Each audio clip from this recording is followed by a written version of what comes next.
Here is a behind-the-scenes conversation about the Ark Encounter. Now, I was invited down there by Noah. No joke. And he has a relative that works there, and I was invited in, and I got a behind-the-scenes tour, which was really cool. So I want to tell you about some of the behind-the-scenes stuff that I saw that maybe you're not aware of. So the main thing to understand with the Ark Encounter is that the goal is not to teach you exactly how things went. It's more about answering skepticism or criticism. That is just, the big thing is that a lot of people don't believe it would have been possible with the technology of the day. And that's exactly what they're trying to show, is just the feasibility of the whole entire thing. So John was our tour guide and very reluctant to take pictures. But he introduced us to Jerry. Now, Jerry ran the greenhouses. Now, the greenhouses are where they grow the food for their zoo. The greenhouses used a combination of hydroponics and aquaponics. So they're growing plants with just water and seed nutrients, and they're using fish to fertilize the plants. And let me tell you, those koi, they got really big. So one tray and one pipe grows about 100 head of lettuce, and they go through one of those each day. And the whole system works on geothermal power, so they're not dependent on any artificial resources to make this work. Now, we also drove by a location called The Landing. Now, The Landing is where they have their student housing for people who want to kind of intern at the Ark Encounter. Yeah, you can intern there. It's pretty cool.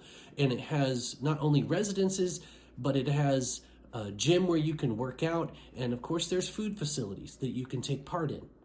We did drive by their new building project, which is called the Jerusalem Model. It's going to be a miniature scale Jerusalem where you're going to be able to look down and see the city itself. I'm not sure much beyond that what they're planning to do with it. It's still kind of a project that they're not talking a lot about, but I'm super excited to hear more about it. Now, we did get to go behind the scenes with the children's zoo as well.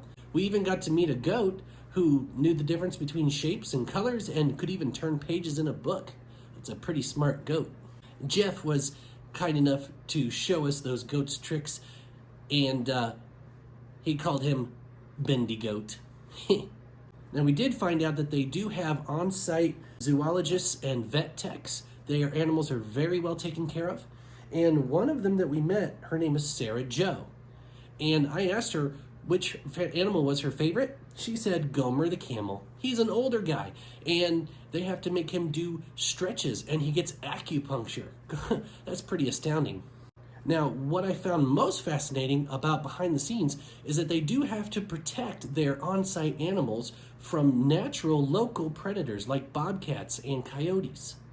So they do have blinds set up so that they can make sure that those predators don't harm their animals. Now, the rest of everything we saw is all of the main attractions, and there's a lot at the Ark Encounter. Not just the size and scope of the Ark itself and how feasible it is, but the spiritual implications of the account of Noah's Ark. And if you can go down to the Ark Encounter, I really recommend it. I think you'll be completely fascinated by it. So let me tell you about two of my favorite exhibits. The first one is where they found an entire squadron of planes way down deep under the ice. And if what scientists who believe in evolution say is true, then that plane should be millions of years old. But clearly, it's not. This is a verifiable thing. You can look up how they found an entire squadron of planes way deep under the ice. The other one that really caught my attention was the fairy tale of Noah's Ark. This exhibit, the whole point is to highlight for people that if Noah's Ark is relegated to a kid's story, then adults won't take it seriously. The whole message of the point of what happened is lost on people. It's all about man's sin, not cute animals on a boat. So before you ask, no, I didn't get to meet Ken Ham. Hopefully I can go back down one day and do some official filming there, but that's up to them. I'm happy to help and promote them however I can.